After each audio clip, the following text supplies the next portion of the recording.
Hello everyone, welcome to शिक्षा treasure. आज हम अपनी इस वीडियो में संगीतकार कविता है जिसको कवि जो है वो मंगलेश डबराल जी है, उसके बारे में पढ़ेंगे। सबसे पहले हम कविता के भावार्थ को जानेंगे। तो देखिए, संगीतकार होता क्या है। संगीतकार वो होता है, एक कोई मुख्य रहता है और उसके साथ जो बहुत से और लोग हैं जो कार्य करते हैं, उन सभी को हम संगीतकार कहते हैं। तो यहाँ जो संगीतकार है ये गायक के साथ वाले व्यक्ति दर्शाए गए हैं। तो मुख्य गायक की चट्टान जैसे भारी स्वर का साथ देती। देखिए, जब गायकर जो मुख्य गायककार होता है वो जब गायन करता है, गाता है, तो कुछ स्वर ऐसे होते हैं जो बहुत ऊंचे उठाने होते हैं। चट्टान, चट्टान मतलब जैसे विशाल। तो ऐसे शब्द होते हैं, जब वो गाता है तो उसके स्वर का साथ देती। जैसे वो गाता है तो उसके साथ साथ दूसरे भी आवाज आती है, वो साथ देती है। वह आवाज सुंदर कमजोर कामती हुई, वो जो आवाज है वो कमजोर नजर आती है। सुंदर तो रहती है, कमजोर है, कांपती हुई सी नजर आती है। क्योंकि देखिए, जो मुख्य गायककार होता है उसके साथ जो दूसरे लोग होते हैं वो अपनी आवाज को ऊंचा नहीं करते। उनको कहीं डर रहता है कि कहीं उनकी आवाज ऊंची ना हो जाए, इसलिए उस आवाज वो है कांपती हुई सी नजर आती है। वह मुख्य गायक का छोटा भाई है या उसका शिष्य। अब ये नहीं पता कि जो यहाँ संगीतकार की बात कर रहे हैं कवि, वो उस मुख्य गायककार का छोटा भाई है या उसका कोई शिष्य है, या पैदल चलकर सीखने वाला दूर का कोई रिश्तेदार है, या उसका कोई दूर का रिश्तेदार है जो सीखने के लिए पैदल चलकर यहाँ आया है। मुख्य गायक की गरज में वह अपनी गूंज मिलाता आया है प्राचीन काल से। देखिए, जो संगीतकार है वो प्राचीन समय से ही मुख्य गायक की आवाज में, जब उसकी आवाज होती है तो उसकी आवाज में ही अपनी आवाज, अपनी गूंज, अपनी आवाज जो है वो मिलाता हुआ आया है। ये शुरुआत से ही ऐसा रहा है। गायक जब अंतरे की जटिल तानों के जंगल में खो चुका होता है। देखिए, गायकर जब गाता है तो कुछ मुखड़े ऐसे आते हैं, अंतरा मुखड़ा, जो उसमें जो धुन है, वो तान जो है वो काफी जटिल होती है। वो हर एक कोई उसको गा नहीं सकता है। तो वो जब उसमें पूरी तरह से खो जाता है, या अपने ही सरगम को लांग कर, अपने सरगम जो सात सुरों का समूह है जो चल रहा है उसको गा रहा है, तो कई बार उस सीमा को वो लांग जाता है, चला जाता है भटकता हुआ एक अनहद। अनहद होता है जब आवाज ऐसी लगती है, कई बार व्यक्ति ऐसा लगता है गा रहा है, वो मन मन में ही इतना हो जाता है कि वो गले के अंदर ही वो आवाज रहती, बाहर नहीं आ पाती, वो इतना खो जाता है उसमें। तो जब वो उस स्थिति में पहुंच जाता है तब संगीतकार ही स्थाई को संभालने लगता है। तो उस समय जो है वो संगीतकार वो आवाज ही निकाल करके जो गीत जिस धुन में चल रहा है, जिस में चल रहा है, तो उसी के स्थायित्व को बनाए रखता है। जैसे समेटता हो मुख्य गायक का पीछे छूटा हुआ सामान। देखिए, जैसे अब हम कोई भी कार्यक्रम करते हैं, उस कार्यक्रम में जो मुख्य कलाकार है वो कार्य करके चले जाते हैं, और उसके बाद बहुत सारे लोग होते हैं जो उसकी जो भी चीजें रहती है उनको समेटने लगते हैं। तो ऐसे ही जो संगीतकार है, ये मुख्य गायककार के पीछे इसी तरह से रहता है जैसे उसके छूटे हुए सामान को समेट रहा हो, जैसे उसे याद दिलाता हो उसका बचपन जब वह 900 किया था। तो अब ये मुख्य गायक को ऐसा याद आता है, उसको बचपन याद आता है जब शुरुआत में नौसिखिया, जब वो शुरुआत में सीख रहा था, तो उस क्षण को, उस पल को उन्हें याद दिलाता है। तार सप्तक में जब बैठने लगता है उसका गला, प्रेरणा साथ छोड़ती हुई उत्साह अस्त होता है। तो जब क्या है, तार सप्तक जो संगीत की एक ये विधा है, इसमें जब वो मुख्य गायककार जो है वो जब गाता है तो कई बार उसका गला जो है वो बैठने लग जाता है, और उसको जो प्रेरित करने वाली चीज है वो उसका साथ छोड़ने लग जाती है, और उसका उत्साह भी जो है कहीं ना कहीं अस्त होने लगता है। यानी उत्साह में कमी आ जाती है, उसका हौसला जो है वो कम हो जाता है। आवाज से राख जैसा कुछ गिरता हुआ, और तब उसकी आवाज में से कुछ ऐसा दबा हुआ, दबी हुई सी जब आवाज होती है तो ऐसा लगता है कि जैसे उसके गले में कोई चीज जो गिर रही हो, राख जैसा कुछ गिर रहा हो। तभी मुख्य गायक को ढांढस बताता है, तभी ये जो संगीतकार है ये मुख्य गायककार को हिम्मत देता है। कहीं से चला आता है संगीतकार का सब। हिम्मत कैसे देता है कि वो अपनी आवाज दे देता है। अचानक से जो है वो संगीतकार की आवाज आने लग जाती है। तो मुख्य गायककार को ऐसा नहीं लगता कि भाई उसका जो वो गा रहा है कहीं ना कहीं उसमें कोई रुकावट है, क्योंकि उस रुकावट को ये दूर कर देते हैं।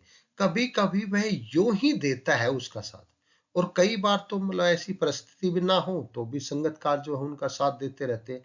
यह बताने के लिए, वो सिर्फ किस लिए देते हैं, वो बताते हैं कि वह अकेला नहीं, कि आप अपने आप को अकेला नहीं समझिए, हम आपके साथ हैं, अगर किसी भी तरह की कोई दिक्कत आती है तो हमका साथ देने के लिए तैयार है।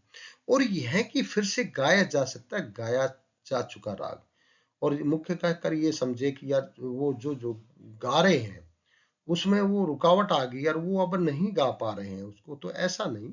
संगीतकार उनको यही हिम्मत दिलाता है कि आप ऐसा ना समझे कि जो गीत आप गा रहे हैं वो नहीं गाया जा सकता, उसको दोबारा से भी गाया जा सकता है।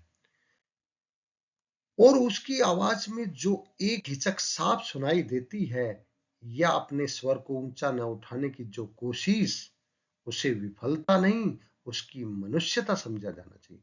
देखिए, उसकी आवाज में एक हिचक ये सुनाई देती है, हिचक हमेशा दिखाई देती है कि वो अभी नहीं चाहता कि उसकी आवाज जो है उसके मुख्य गायककार से ऊंची हो, इसलिए वो उसको नीचे ही रखने की कोशिश करता है, जिससे उसकी आवाज में एक हिचक दिखाई देती है। कोई इसको ये समझे कि भाई ये तो विफल है, यानी ये मुख्य गायककार की तरह गा ही नहीं सकता, तो ऐसा नहीं। ये उसकी मनुष्यता है, वो अपने मुख्य गायककार का जो है वो सम्मान हमेशा बनाए रखता है, इसलिए वो अपनी आवाज को कभी भी मुख्य गायककार की आवाज से ऊंची नहीं करता है। तो ये कविता का भावार्थ था। अब हम इसके एक एक प्रश्नों के उत्तर, जो बहुविकल्पी प्रश्न है, उनको हम देखते हैं। मुख्य गायकर के स्वर में कौन सा अपना स्वर मिलाता है, तो हमें पता है यह संगतकार की बात हो रही है, तो संगतकार। इसकी आवाज को कभी सुंदर, कमजोर और कांपती हुई बताते हैं, तो वो भी संगतकार की है। अभी यहाँ ऑप्शन देखिए, कह कह ही मिल रहा है, कई बार कहीं भी, कई बार ये है कह कह भी कई मिल जाते हैं, कह भी दो तीन हो जाते हैं। किसको स्वर भूलने के पश्चात अपने बचपन की याद आती है, तो ये क्या संगतकार को? नहीं, मुख्य गायककार को, क्योंकि संगतकार उनको एहसास कराता है कि जैसे वो जब नौ सीख गया था तो उस समय का। कौन गायक को हमेशा यकीन दिलाता कि वह अकेला नहीं है, तो संगतकार। इसके बाद है, कौन अपना स्वर मुख्य गायक से ऊंचा नहीं उठाता, तो ये भी संगतकार है। इसके बहुत से प्रश्न ऐसे थे जिनका जवाब जो है संगतकार ही है। अब आगे देखते हैं। संगतकार अपना स्वर मुख्य गायक से ऊंचा नहीं उठाता था, तो उसका उसको क्या समझना चाहिए था? क्या उसकी विफलता समझे? नहीं, उसने कहा था ये उसकी मनुष्यता है, तो ये उसकी मनुष्यता है। संगतकार कविता के कवि का क्या नाम है, तो अभी हमने पढ़ा था कि मंगलेश डबराल जी इसके मुख्य कवि है। संगतकार कविता में कवि ने किस कला में साथ देने वाले लोगों का जिक्र किया है, तो यहाँ गायन का, क्योंकि गायककार की बात कर रहा है, तो गायन की कला में जो साथ देते हैं उनके बारे में बात की गई है। गरज का क्या अर्थ होता है, तो गरज का है जो गरजना, यानी ऊंची आवाज, तो यहाँ ऊंचा गंभीर आवाज। संगत में अपना अंतरा, आप अंतरा से क्या समझते हैं, तो अंतरा क्या है? जैसे कोई धुन चलती रहती है, उसको छोड़ करके जो गीत के चरण में जाते हैं, एक स्टैंजा जब पढ़ते हैं और उसके बाद जाते हैं, तो टेक्स को छोड़कर जो है गीत का चरण। तो ये एक एक नंबर के बहुविकल्पी प्रश्न थे। अब हम दो दो नंबर के प्रश्नों को देखते हैं। ये अभ्यास के प्रश्न है। पहला है, संगतकार के माध्यम से कवि किस प्रकार के व्यक्तियों की ओर संकेत चाह रहा है, तो किस प्रकार के व्यक्ति, तो ऐसे व्यक्ति की तरफ कर रहा है जो महान और सफल व्यक्तियों की सफलता के पीछे कार्य करते हैं। वो कभी अपना नाम जो है वो नहीं दिखाना चाहते, लेकिन जो है उनकी सफलता में पूरा उनका योगदान होता है, तो ऐसे व्यक्तियों की तरफ कवि जो है वो संकेत करना चाह रहा है।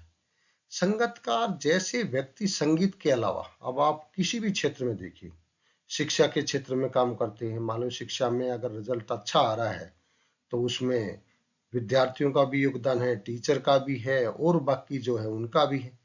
तो खेल में भी है, अगर विजेता टीम बनती है तो कैप्टन का नाम होता है, लेकिन उसमें सभी खिलाड़ियों का योगदान रहता है, उनके कोच का भी रहता है, और दूसरे जो स्पोर्टिंग स्टाफ है, जो दूसरे अन्य लोग हैं, उनका भी योगदान रहता है। जब सिनेमा की बात करते हैं, कोई फिल्म हिट होती है मान लो, तो ये कहे कि उसमें कोई है, उसके डायरेक्टर का, उसके फिल्मकार का, या उसके संगीतकार का, कलाकार का, सभी का अपना योगदान रहता है। तो ऐसी कोई ऐसा क्षेत्र नहीं है जिसमें संगीतकार नहीं पाए जाते हो। संगीतकार किन किन रूपों में मुख्य गायक गायिकाओं की मदद करते हैं, तो विभिन्न रूपों में। एक तो क्या है कि जब भारी आवाज रहती है तो उसमें अपनी सुंदर और कमजोर आवाज की गूंज मिला करके मदद करते हैं। दूसरा, था जब वो अंतरे की जटिल जंगल में खो जाता है, तो उस समय संगतकार जो है वो स्थाई को बनाए रखता है। इसके बाद था जब तार सप्तक गाते समय संगतकार के स्वर में मिलाकर उसे अकेले होने का भी आभास नहीं कराने होने देता है। फिर संगतकार मुख्य गायक के स्वर में अपना स्वर ऊंचा नहीं करना चाहता है, तो क्योंकि वो उनकी सफलता में बाधक नहीं बनना चाहता है। तो ये बहुत से तरीके हैं जिनकी सहायता से संगतकार जो है वो गायक गायिकाओं की मदद करते हैं। अब अगला देखिए, भाव स्पष्ट करना है। कोई भी पंक्तियां आ गई और उसकी आवाज में जो एक हिचक साफ सुनाई देती है या उसके अपने स्वर में ऊंचा न उठाने की जो कोशिश है, उसे उसकी विफलता नहीं, उसकी मनुष्यता समझाना चाहिए। तो इसका भाव स्पष्ट करना है। देखिए, भाव क्या है कि भाई जो संगतकार है वो जानबूझ करके अपने आवाज को मुख्य गायकर की आवाज से ऊंचा नहीं करता है। तो अगर कोई ये समझे, ये कहें कि भाई ये तो उनकी प्रतिभा का त्याग है, ये समझे कि वो उनसे कम तो नहीं रहते, कई बार मुख्य गायक से भी अच्छे होते हैं जो संगतकार, लेकिन ये जो है कभी भी उनकी जो प्रसिद्धि है, उनका जो नाम है, उनमें बाधक नहीं बनना चाहते, इसलिए अपनी आवाज को जो है वो कभी भी उनसे ऊंचा नहीं करते। किसी भी क्षेत्र में प्रसिद्धि पाने वाले लोगों को अनेक तरह के लोग अपना योगदान देते हैं। कोई एक उदाहरण दे तो आप देखो, बहुत सारे उदाहरण हैं। हर एक तरीके से प्रसिद्धि प्राप्त किसी भी क्षेत्र में आप जाएं तो बहुत से लोगों का योगदान है। जैसे कोई भी उदाहरण आप ले सकते हैं। यहाँ हम एक उदाहरण ले रहे हैं कि भाई कोई एक है व्यक्ति था जो काफी समझदार व्यक्ति था, अच्छा नाम था उसका, वैसे साधारण व्यक्ति था वैसे तो, लेकिन वो इलेक्शन में खड़ा होता है तो लोग उसके लिए चंदा इकट्ठा करते हैं, उसका प्रचार भी करते हैं दिन रात, और वो इलेक्शन जीत जाता है। तो जिन लोगों ने मदद की थी उनको तो समाज कोई याद नहीं रखता, और जो वो विधायक बन जाता है वो नामी गिरामी बन जाता है, उसको सभी याद रखते हैं। तो ऐसे बहुत सारे उदाहरण हैं, किसी का भी आप लेकर के यहाँ लिख सकते हैं। कभी कभी तार सप्तक की ऊंचाई पर पहुंचकर मुख्य गायक का स्वर बिखरता नजर आता है। उस समय संगतकार उसे बिखरने से बचा लेता है। इस कथन के आलोक में संगतकार की विशेष भूमिका क्या है? देखिए, तार सप्तक जब गाते हैं तो कहीं उतार चढ़ाव आते रहते हैं, और उस समय क्या है, मुख्य गायककार की आवाज बैठने लग जाती है। जैसे हम भी ज्यादा बोलते हैं तो हमारी आवाज भी बैठने लग जाती है, और ऐसा लगता है जैसे उसके गले में कुछ गिर रहा हो। तो उस समय जो संगतकार है वो उसके मुख्य गायक के स्वर में स्वर मिला देता है, उसको सहारा देता है, उसको बिखरने से संभाल लेता है। जो जिस धुन को बनाए चल रहा है उससे कहीं दूसरी जगह जब भटकने की कोशिश करता है तो उस समय वो अपनी आवाज मिला करके उसका स्थायित्व बनाए रखते हैं और उसको संभाल लेते हैं। तो इस प्रकार से संगतकार की जो है वो मुख्य भूमिका होती है। सफलता के चरम शिखर पर पहुंचने के दौरान यदि व्यक्ति लड़खड़ाता है, तब उसे सहयोगी किस प्रकार संभालते हैं? तो देखिए, जब कोई व्यक्ति सफलता के शिखर पर पहुंच करके वो अगर लड़खड़ाता है, तो उसके सहयोगी कैसे मदद कर सकते हैं? उसको मदद कर सकते हैं, उसका साहस बनाए रखते हैं, उसका हौसला बनाए रखते हैं, उसको प्रेरित करते रहते हैं कि ऐसा नहीं। वो तन मन धन से अगर कोई माना जाए तो वो नहीं, आवश्यकता करने पर वो किसी भी तरह की उनकी मदद करते रहते हैं, और उसकी कमियों के प्रति उनको सचेत करते रहते हैं कि आप इतने हो गए, अगर इस तरह का आप कार्य करेंगे तो इससे जो आपका नाम हुआ, जो आप शीर्ष पर पहुंचे हैं, तो वो मान सम्मान बना नहीं रहेगा। तो उसको उस ऐसी चीजें बता करके प्रेरित भी करते रहते हैं। ये तो थे अभ्यास के प्रश्न। अब इनके अलावा अन्य प्रश्न। मुख्य गायक और संगतकार के संबंध में एक दूसरे के पूरक है, हमें पता है। लेकिन ना मुख्य गायककार अपने आप में पूर्ण है और ना ही संगतकार है। जब कोई गायन का क्षेत्र हो या किसी भी फील्ड में हम बात करते हैं, तो उसका जो मुख्य कलाकार रहता है उसके साथ साथ जो दूसरे कलाकार भी हैं उन सभी का उसमें पूरा पूरा योगदान रहता है, क्योंकि संगतकार भी मुख्य गायक के कदम से कदम मिला करके चलता है, और ये संगतकार जो है कभी अपनी प्रतिभा दिखाने की कोशिश नहीं करता है, अपने मुख्य गायककार का ही नाम जो है रोशन करना चाहता है। तो इस प्रकार हम कह सकते हैं दोनों एक दूसरे के पूरक है। वर्तमान में संगतकार जैसे व्यक्तियों की प्रासंगिकता स्पष्ट कीजिए। आप प्राचीन काल में जाइए, चाहे वर्तमान काल में जाइए, चाहे भविष्य काल की हम बात करें, संगतकार के व्यक्ति की जो आवश्यकता है वो हर समय रहेगी, रही भी है और रहेगी भी, क्योंकि ये एक ऐसे व्यक्तित्व है जो प्रसिद्धि और पाने वाले व्यक्ति है या महान व्यक्ति है, उनकी सफलता में योगदान देते हैं लेकिन कभी सामने नहीं आते।